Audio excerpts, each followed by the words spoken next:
Hello, everyone.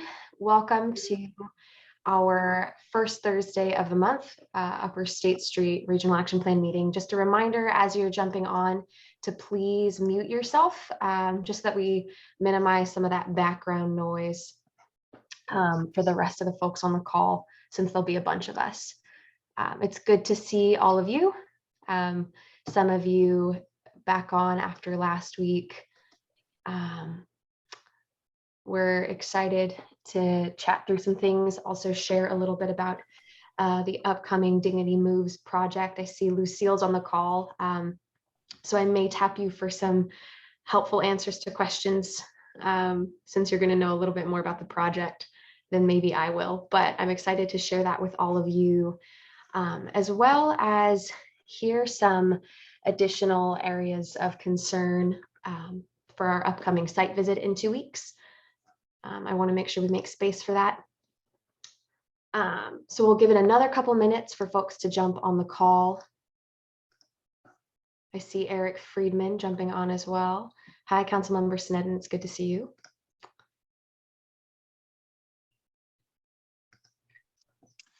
Good morning. I just want to let you know that I am in between calls right now, driving from one to another, but I will be available as long as I can.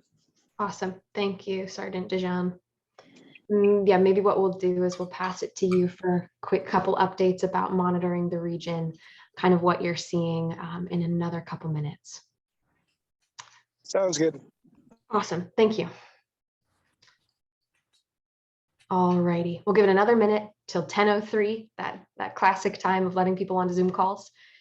Jeff is with us. Barbara's with us by phone too, so I may call on either of them to answer additional questions. As always, if you've got questions or concerns, please do put them in the chat. We'll be lifting those to the group as necessary, because some questions are beneficial for everyone, as well as the folks viewing the recording afterwards. So we want to make sure that there's space for all of that. So to get us started, I'm going to pass it to you, Sergeant Dijon, actually, to make sure that you're able to share any updates from the region, any continued monitoring of the region. The Rose Garden Inn project, as we all know, with the hard work of CityNet, was able to finish up this past Monday. But we know that CityNet and PD are continuing to monitor the region. CityNet is continuing to respond to that encampment link and to that individuals in need link, which Jeff, if you're able to at this point, throw those in the chat as well. The links are also in the agenda that you receive each week. So those are accessible to you, that if you see individuals in need of concern, if you see growing areas of encampments, to please continue using that link, to continue entering data. If you were with us last week, where we were able to view the recording, Chris Clark was able to share kind of a new topographical geographical map area for us of where encampments are reported, and it's really, really helpful for us to see additional areas, and also to hear them from all of you. So please continue using those links. It's incredibly helpful, as well as the CityNet team is still responding to areas of concern. But Sergeant Dijon, I want to hand it over to you for some quick updates if you've got any. Yeah, sure. Good morning. Update wise, as you guys all know, we've had the North End bike detail or patrol detail that's been occurring for about 6 weeks. That is coming to an end at the end of next week. It has been 2 days a week, which has been nice to have that extra presence on the North End. But just based upon why it was originally put in motion, the decision was made to end it mid this month. Just from patrolling up on the North End, there was a little spike in activity, I guess you could say, once the Rose Garden Inn actually did vacate all the people from the remaining people from the program. But they have since all sort of filtered back into the community or into other options. One of the couples that left there, we've contacted now down on the beach. So they've moved from the North End to a different area. Definitely happy that CityNet's still working with those individuals. They actually went out and contacted that group yesterday to still try and find some solutions for them. As far as activity at McKenzie Park, my team were there probably at least once a day. And I feel like over the last 4 weeks or more, it really has to take a turn for the better. We haven't seen people establishing camps there. There are still occasionally issues surrounding the restroom area. That seems to be the spot where people hang out. But through being there often, I feel like we really minimized the level of the problem there at McKenzie Park. Otherwise, what I can tell you is that even though the North End detail is coming to an end, my team is still going to focus on making those checks on the North End, the alleyways, the parks, to just have a presence and try and ensure that if people are breaking the law, that we're able to contact them and deal with it. Awesome. I'm happy to take any questions. Thank you for that, Sergeant Dijon. Any questions?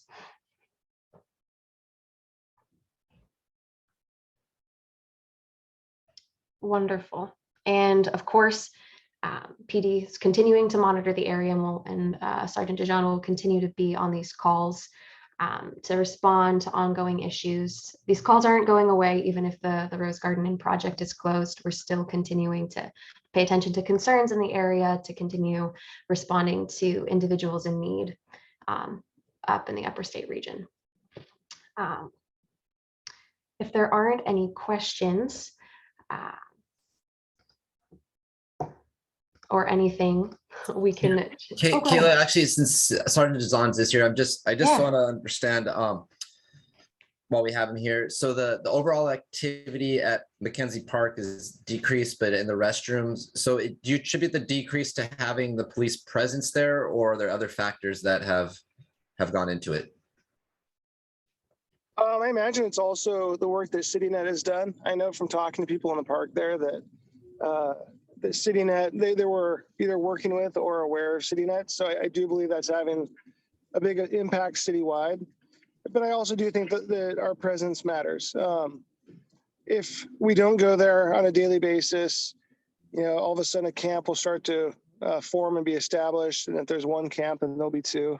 That's what we've seen historically. So by being able to check places as frequently as possible, it seems to keep the numbers down. And just you have to realize that that's not just McKenzie Park, but that's a good 10 to 15 different parks throughout the city, as well as the beachfront, that we try and keep tabs on every day or two, just so that this problem doesn't reoccur. Unfortunately, we are seeing camps popping up in some of the fire-prone areas that we cleaned out 7 or 8 months ago, but we're also doing what we can with environmental services to address those. Great. Okay, that's helpful on McKenzie. So I just wanted to, and you're still going to keep McKenzie in particular as part of that route that you're trying with the other parks on a daily or every other day basis, even though the roads are shut down, and then we're kind of transitioning out of the extra enforcement we had up here, but you're still going to put McKenzie Park as one of the priority parks. Like you mentioned the beaches and others, but you're still going to be trying to get there at least a day or two to the extent you can. Yes, definitely. And I think that it'll be every 2 days, but realistically, we usually find time to get up onto the North End at least once a day. And it's not just McKenzie Park, it's to check the area around 7-Eleven, Denny's, the alleyways. We make a sweep either on bike or in vehicle just to try to, make sure that things aren't getting out of control. Thank you. You're welcome. I just have a quick question about noticing this week on State Street, a lot more patrol cars with officers having to be out and speaking with individuals, just because it didn't look like they were camping. They just had like a big load of stuff that was just dumped on the driveway.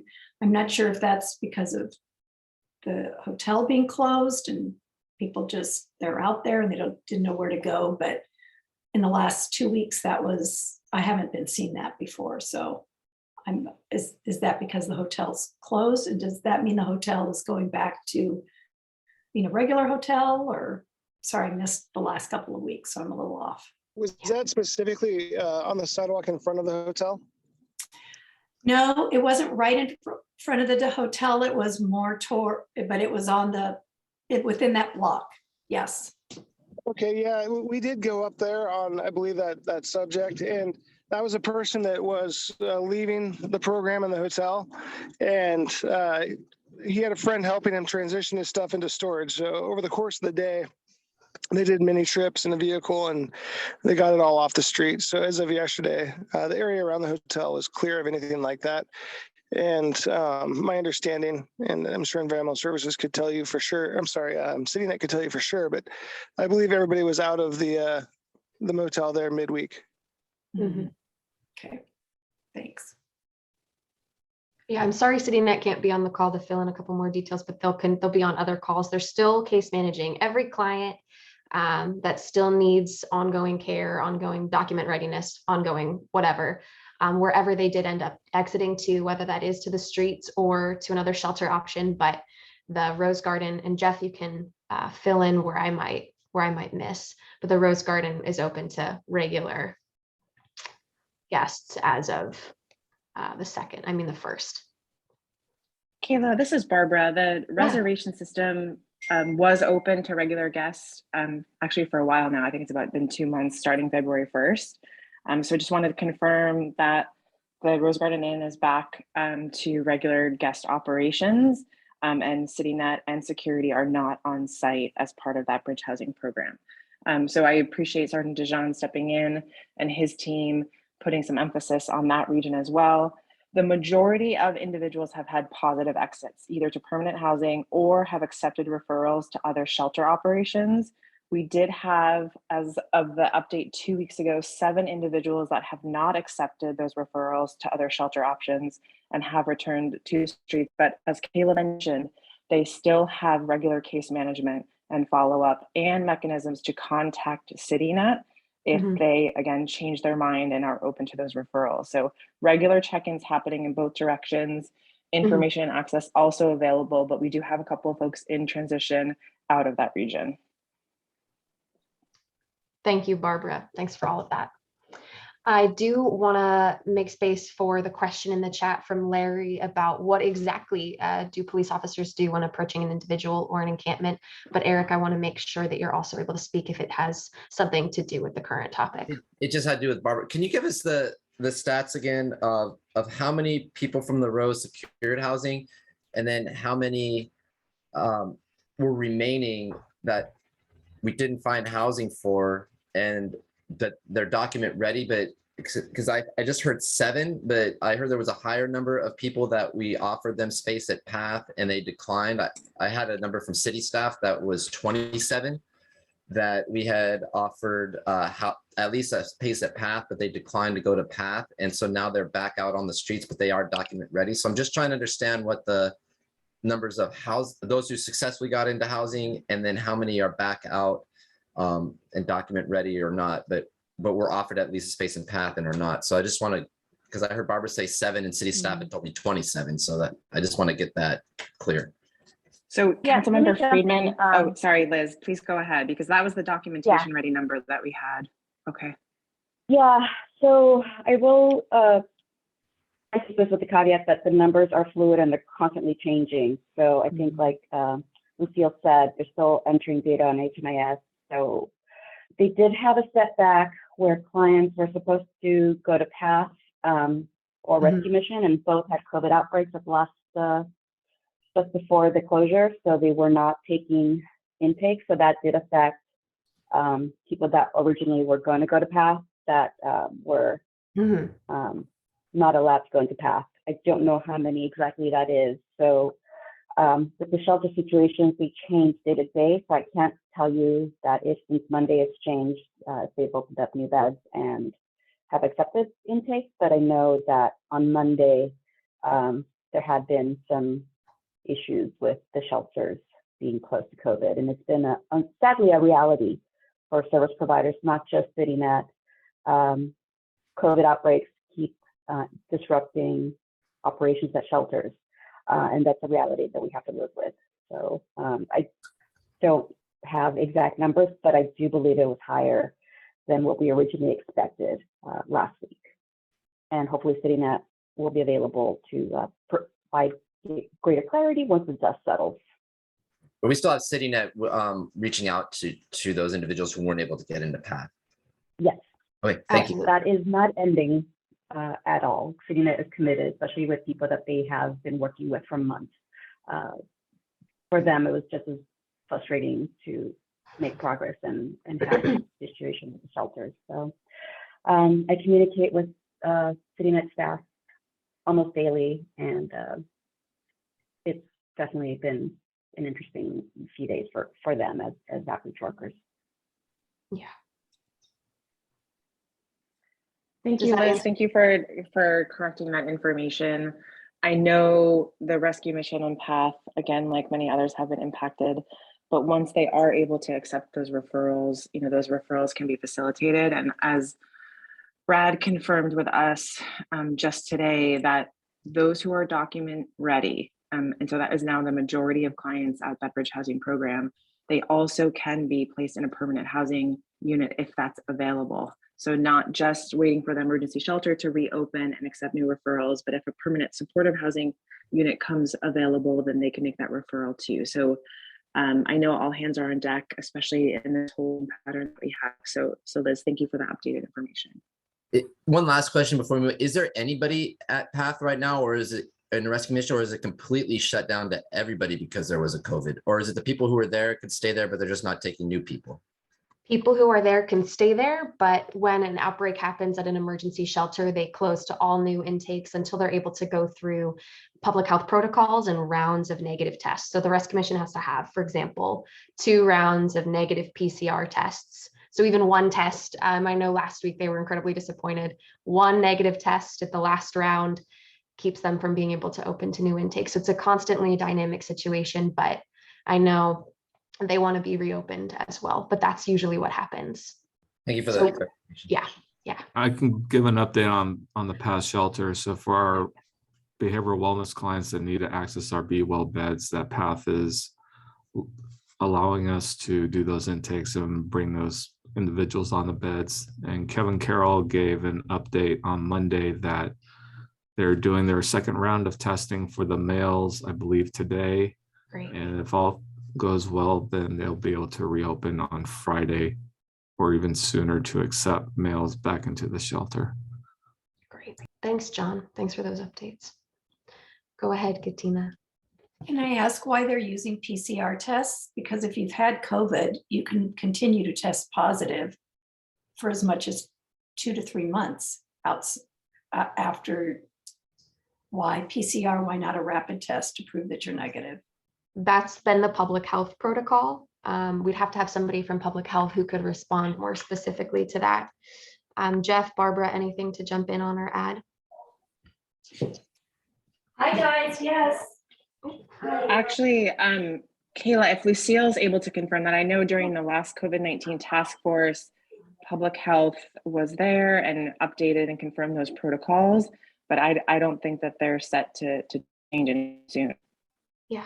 Lucille, I don't want to put you on the spot, but go ahead if you have any. Sure, and I don't want to speak for public health, so I'll say, get direct language from Ralph Barbosa would be my recommendation. It is, I get changes on a daily basis, so I want to he has the most current info.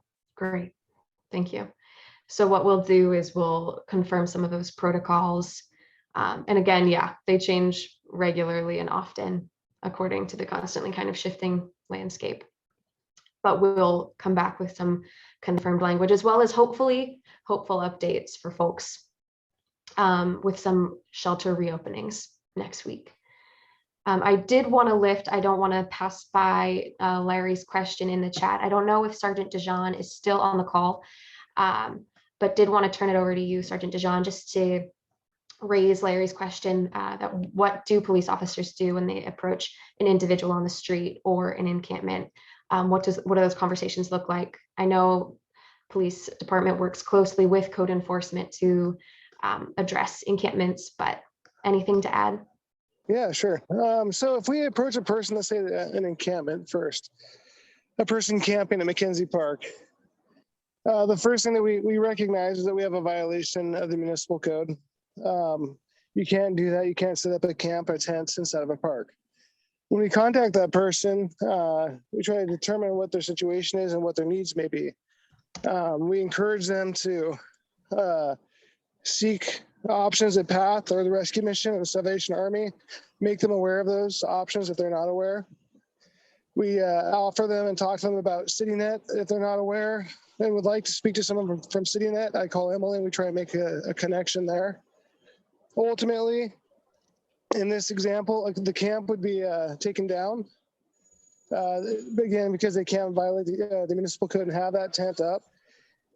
If it's someone that we've talked to before, specifically in that location, then they may be cited or arrested if it's an ongoing problem. But if it's not a person that we've talked to before, it's more of a first-time contact for that violation, then almost always is just a warning and we get compliance with them removing their tent. If we're talking about a more established camp, like the one I'm helping on a cleanup on right now as we speak, that is something that environmental services handles. They determine when we clean those, and then they orchestrate the cleanup effort and the posting effort.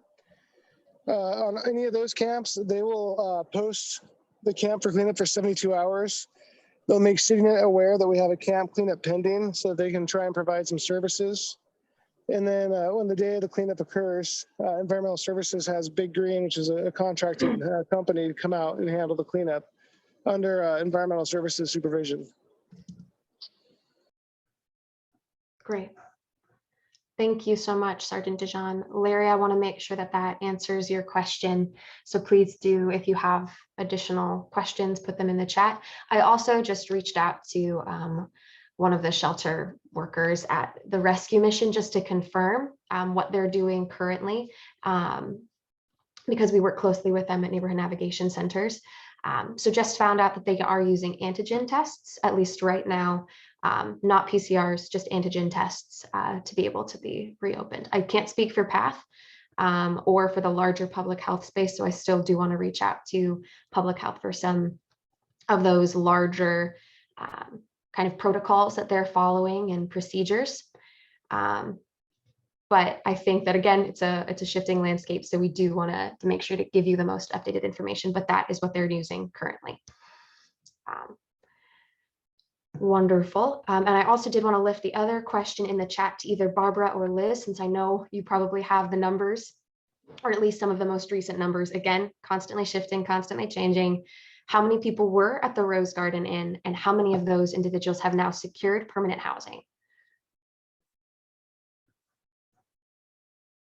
I have some data, and I believe this is data as of Monday is not reflective of all time numbers. So CityNet doesn't have that yet, but on Monday, they said 11 clients were permanently housed and 3 exited to the Salvation Army.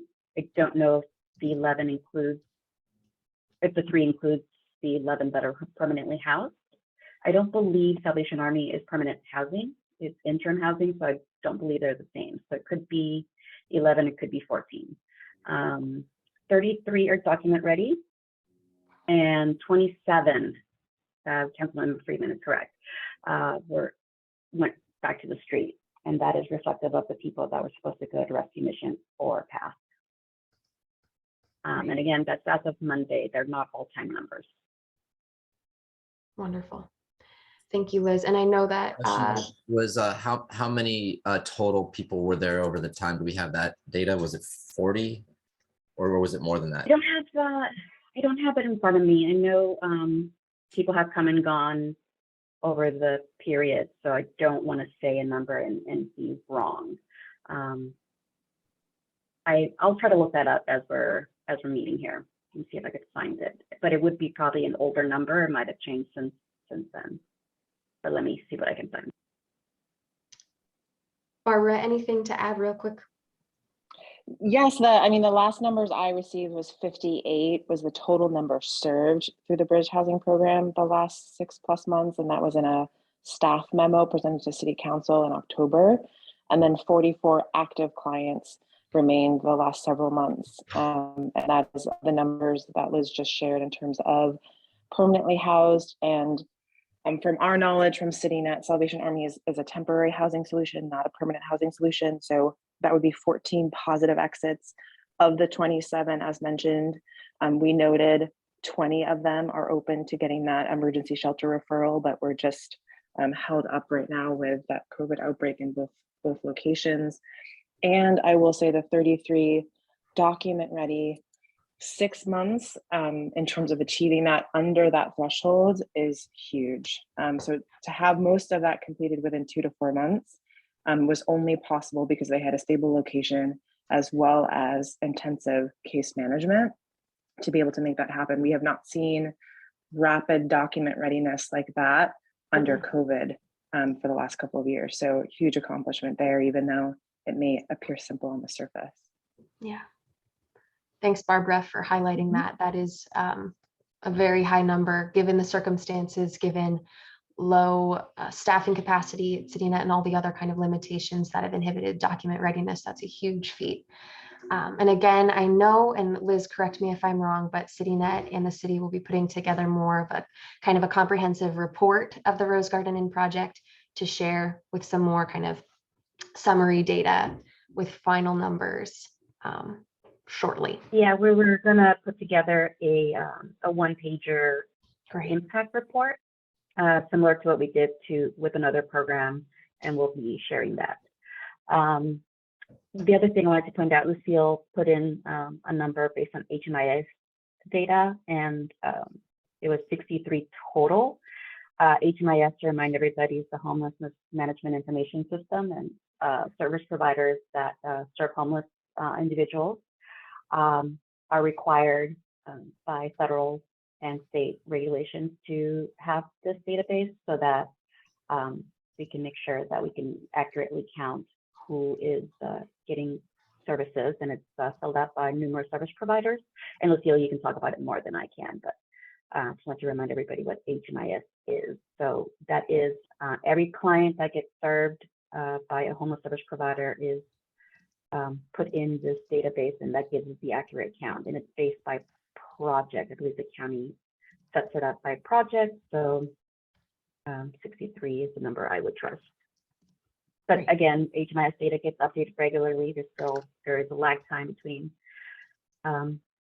service provision and when it's entered into the database, but that's usually what we go with when we're pulling data from HMIS. Great. Thank you, Liz. Anything to add, Lucille? Just what Liz just said, that that data will be updated, but as of Tuesday, that's when we pulled the performance report, and it had 63 individuals served. I will add for folks too, for a bit of context, because this is my first time participating in this meeting. I usually have a standing conflict, but just want to echo what Barbara mentioned about, getting people document ready is a huge lift. And getting people housed is a huge lift, so that the county contributed funds to this project to get people housed permanently following the interim housing. But meanwhile, we didn't develop any new housing. We didn't develop any new affordable housing. So that's a major challenge, but I want to give kudos to the city, especially Liz and the Housing Authority, for doing their best to put bids in and make offers for home key projects so that we could develop more affordable housing, because that is what solves homelessness, is a home. And especially there's a huge need for affordable housing. So we'll continue to do that work to make sure that there is more affordable housing and to make sure that there's adequate funds to support the ongoing services that are needed. Great. Thank you, Lucille, for highlighting some of that. And this seems like a good time to transition to our next agenda item, which is talking a little bit about other bridge housing project opportunities that are coming to Santa Barbara, which is really exciting because we may begin to see this sort of system flow. Some of you have seen this presentation already, but I did want to make it available to this upper state RAP group. We've shown a recording from Sylvia Bernard, who's the executive director of Good Samaritan Shelters, who is kind of heading up the project in partnership with Dignity Moves in the county. To put up modular units in downtown Santa Barbara.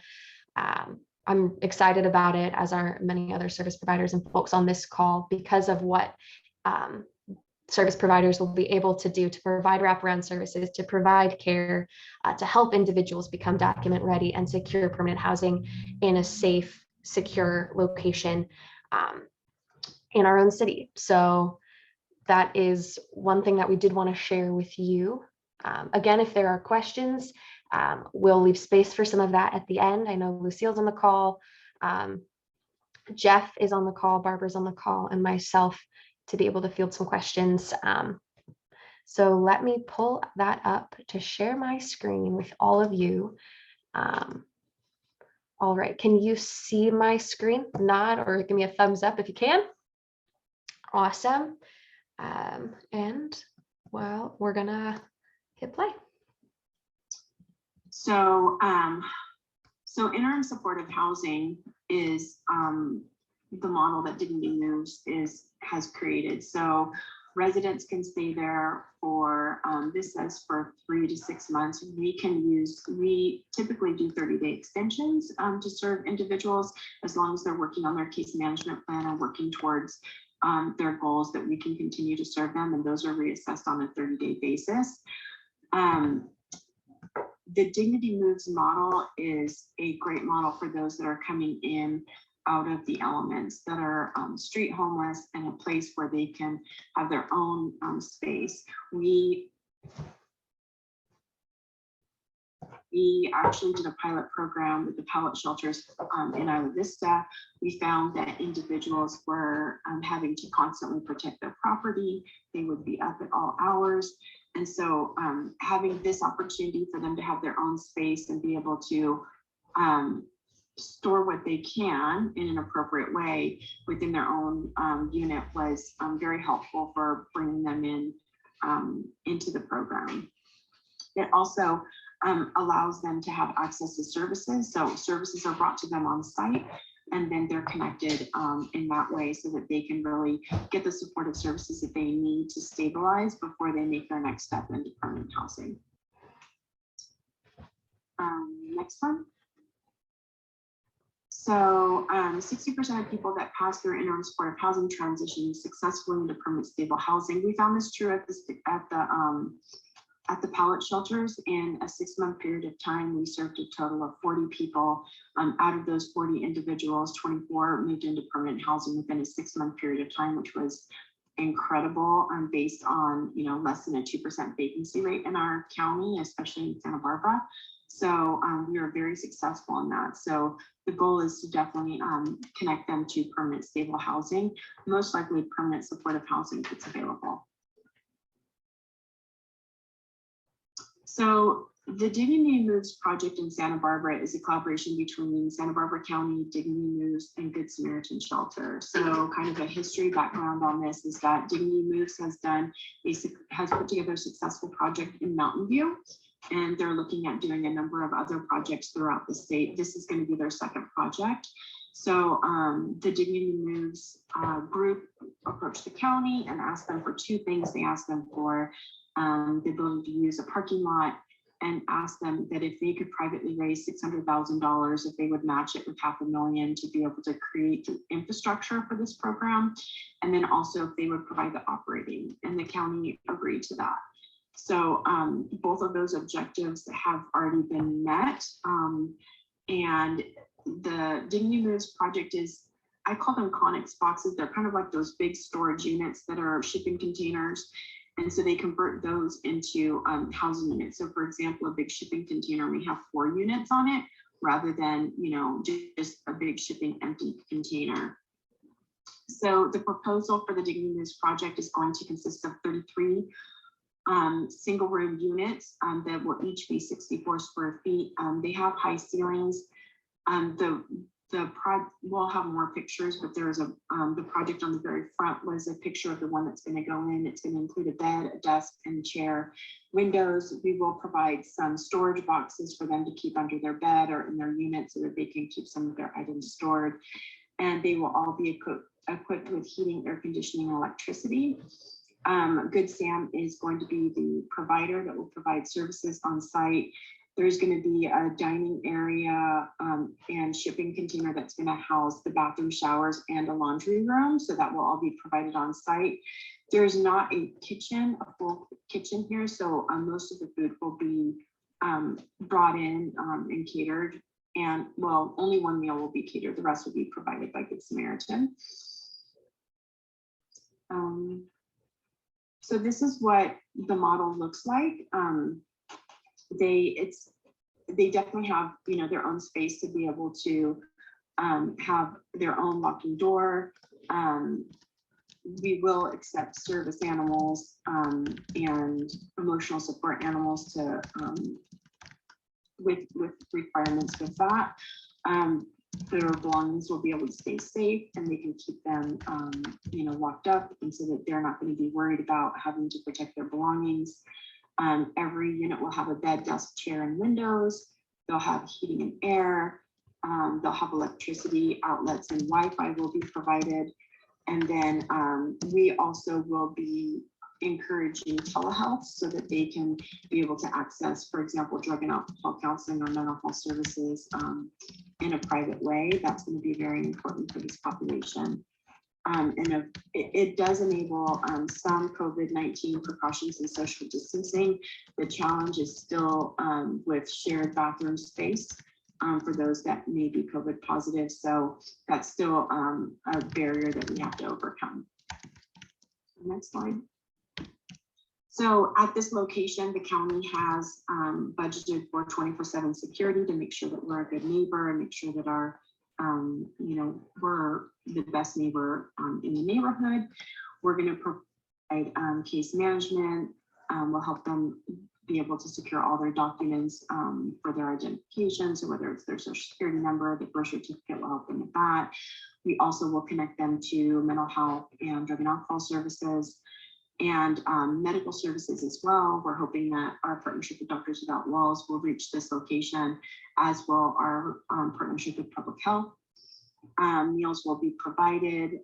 They will have shared bathrooms, and we will have case management meeting office space, staffing office space, and to be able to do like little trainings.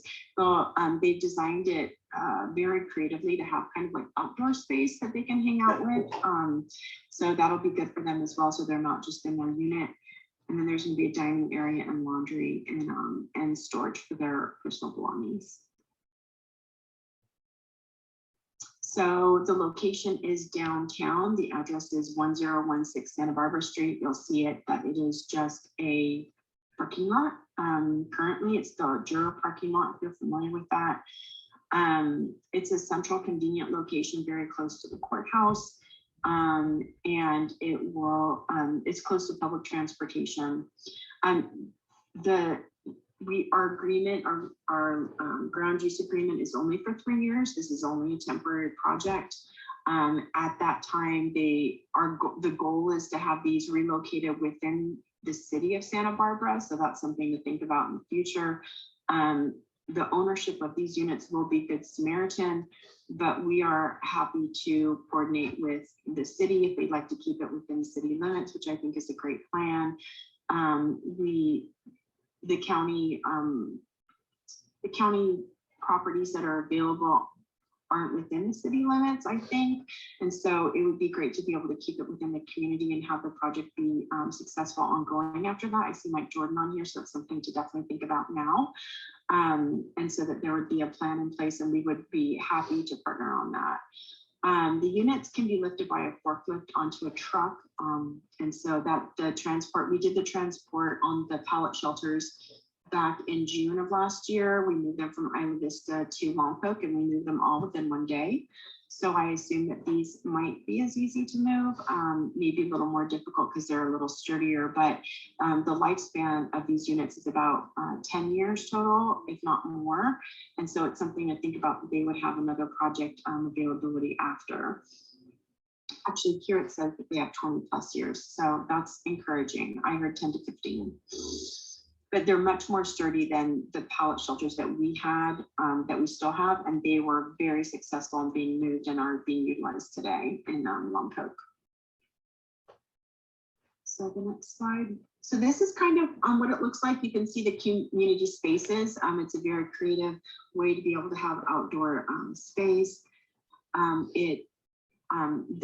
There's only one entrance in, which is off of Santa Barbara Street. That's it. There's not going to be any coming and going out of that. It's not a drop-in center, so people can't just show up with a self-referral or referral from someone else. It has to be a coordinated effort. We're still working through the kinks of the referral system. One is going to be that individuals being referred in have to already be on the coordinated entry list. So if you have individuals that you're serving, make sure that they are on the list.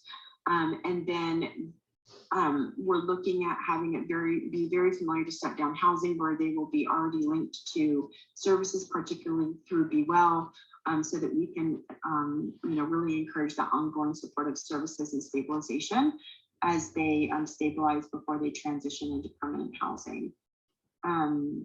So the homes are going to look like homes. They actually even have that Spanish tile roof, I heard, so it fits into the neighborhood. And it looks like they're going to plan for an art walk there and be able to just, have it feel like a home for the residents that are going to be at Dignity Moves. Next one. Oh, that's the end of it. Awesome. While we don't have Sylvia with us, we do have some other folks who will be able to speak to some of the questions related to the project, or we can always reach out with any extra questions. But I did want to turn it over to all of you if you have any questions. I know that was a lot of information there, but again, exciting to see another project like this come to town to be able to serve individuals in a safe and contained location to get them document ready.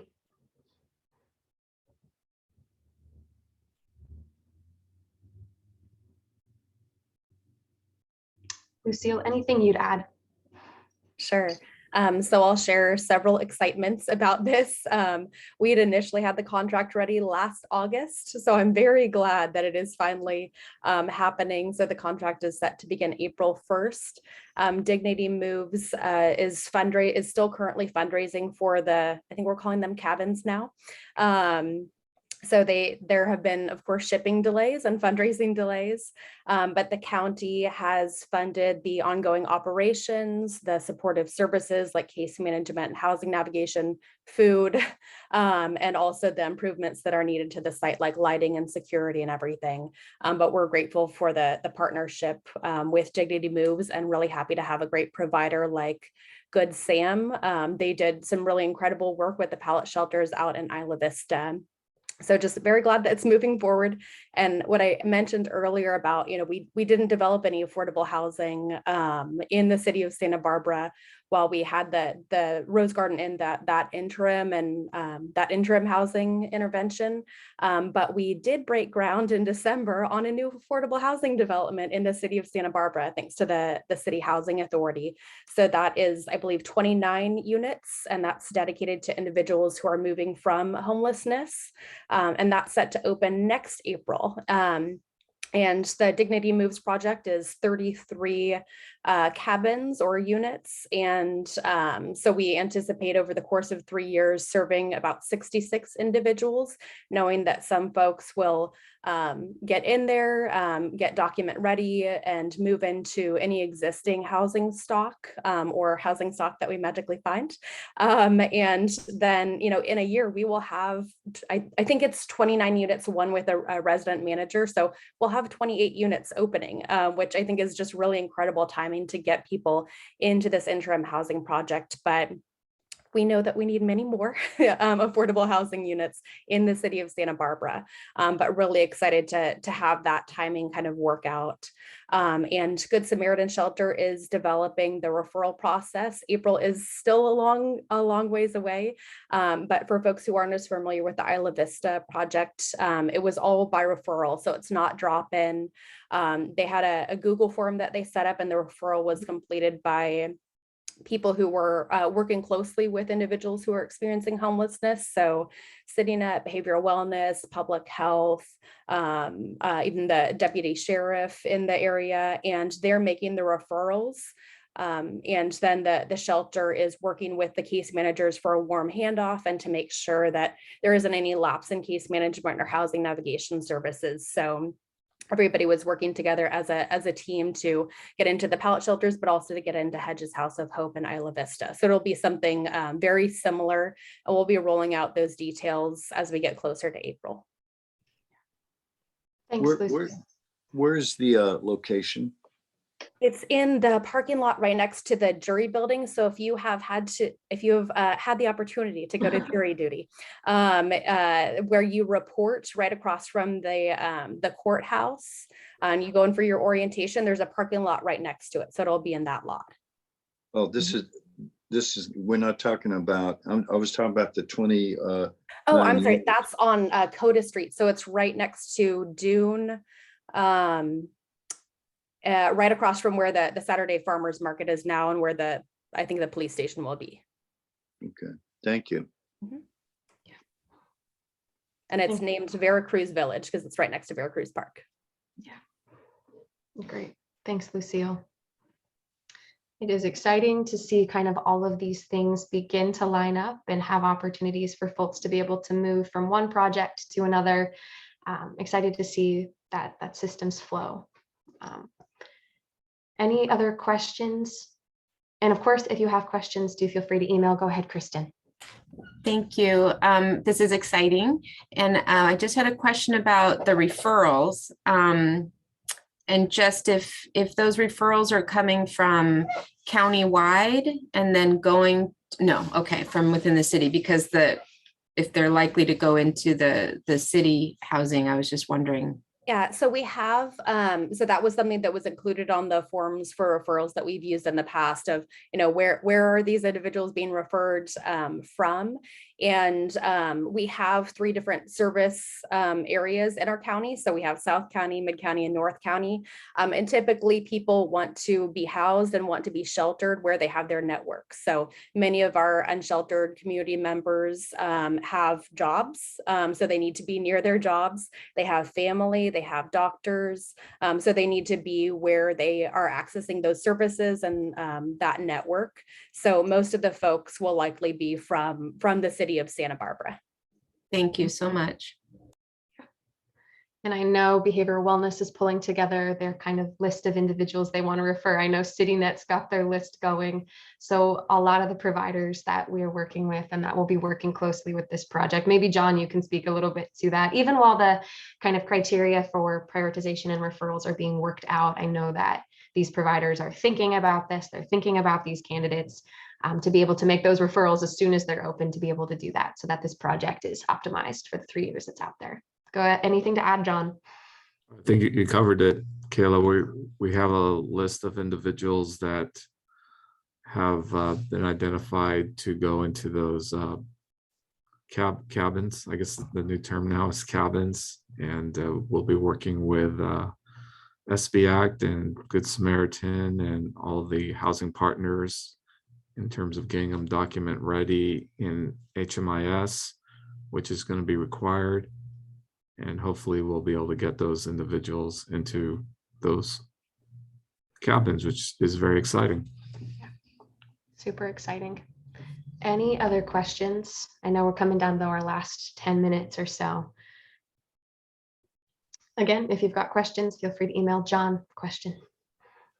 Yeah, I was curious of maybe Behavior Wealth could answer this. How many of our chronically homeless have mental illness? I know we're, and how many would you say probably need some kind of in treatment? Because I know with addictive behavior, as much as you have wraparound services, that sometimes they need inpatient treatment. I can answer part of that, and I'll have to look up the exact details, but we do pull most of that level of detail from HMIS, the Homeless Management Information System, and the Coordinated Entry System. So many of the individuals who you mentioned, a few cross sections, so chronically homeless and a disabling condition, whether that's mental health concerns or substance use disorder. So I don't have those cross sections right in front of me, but can certainly look them up. And I'm not sure if you're asking countywide or South County or City of Santa Barbara, but we can look up those details, and we'll probably have additional validation for the HMIS and CES figures after the point in time count. Yeah, well, I would certainly be interested in Santa Barbara and Santa Barbara County. I guess not my issue, but it seems like and maybe or a police officer can the ones that are chronically being maybe arrested is not the right word, but are creating the situations on the street, or those that are mentally ill.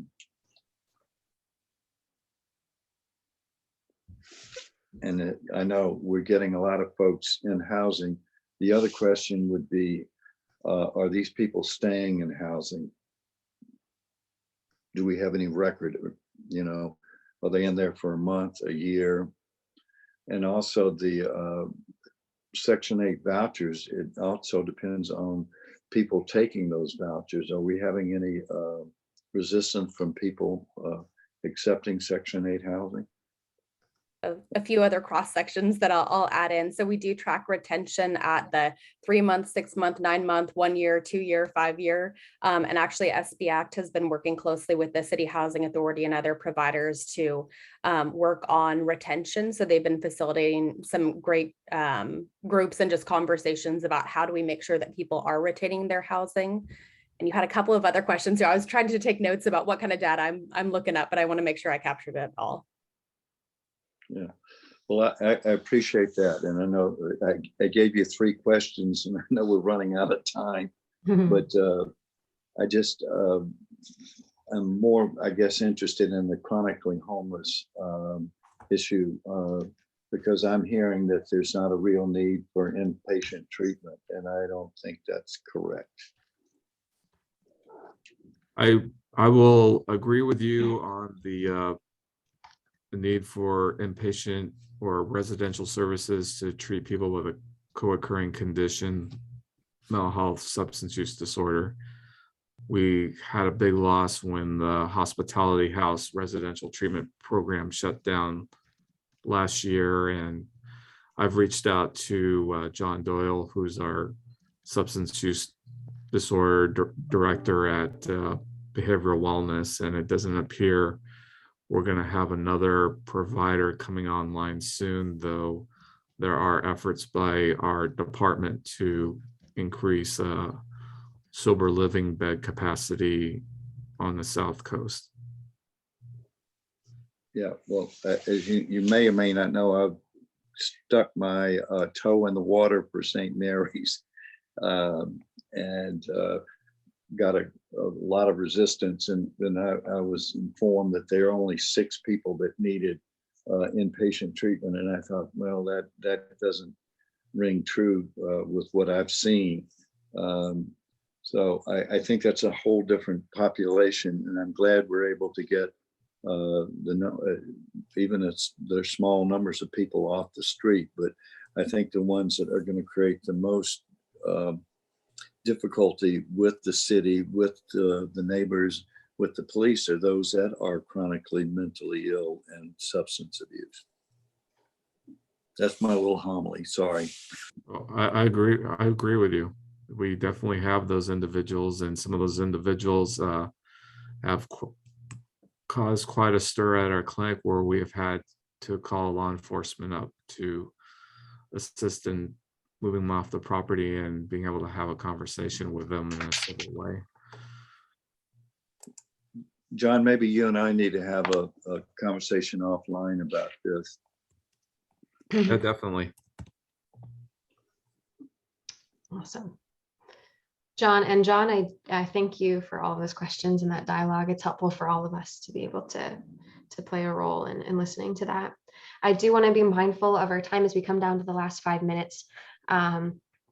Next week is our community concerns meeting, which means we'll be talking through areas, hotspots, current hotspots, areas that you're concerned about, in anticipation of our 3rd week site visit. The past site visit that Barbara and I made to the upper state region, we didn't see any individuals. We walked that back alley between the Denny's, walked the Denny's parking lot. It was looking great thanks to CityNet and the police department's outreach and maintenance of the area, as well as 7-Eleven. So if there are other areas that are of concern to you, of other areas where you're seeing activity increase or maintained, we do want to know about it. So we'll be able to talk about that more next week. because we want to be able to make site visits at the times and on the days that you most see it. So if that's Thursday morning at 10 a.m., if that's not Thursday morning at 10 a.m., we want to be in the neighborhood at the times where, again, you are seeing activity, to be able to both engage individuals in outreach, but also just to see what you're seeing as residents and business owners in that neighborhood. I do So, want to give oh, an yeah. update, Kayla, and I'm sure some of the people on this call have seen it. There's an encampment between the Speedway gas station and the 101 bridge where you cross over, and our outreach team did outreach to that encampment, and we counted at least 5 tents in that encampment area. Wonderful. Thank you. Yeah. Go ahead, Eric. I just add also that the area around 5 Points and that encampment, it's ongoing, but it's getting a little more, because there was an incident that made the police report that was sent out of someone stealing a wallet in 5 Points, and then there was reported that it was, in just using the word, it was transient, took the wallet, and then another person chased him down. So that's an area I think that there's a lot of activity. And then there's a police report that was on EdHat. It was on everywhere that showed it. So that's maybe one we could discuss next week. Great. We can add And that. Kayla, go ahead. Kayla, that encampment is on the priority list for the county encampment response. And so Lucille can provide an update at our next meeting about that. I know it's been a priority encampment for the county because that is under the Caltrans jurisdiction, and that CityNet had been able to focus on and provide outreach, but then again, due to capacity the last couple of months, wasn't able to. Sergeant Dijon also reported that it's 2 individuals, although it looks like more things, that more people would be there. But I think it would be great. I'll reach out to everyone, Lucille, Sergeant Dijon, and others to get in CityNet a better update for our meeting next week. I can briefly share that behavioral wellness has had success with building rapport and getting folks signed up for calls and appointments and for that site. Thank you, Lucille. Some of those people that you're talking about up in that encampment use the Father Virgil Center. And anyone that comes in, we're working with them to get them in the HMIS system. Awesome.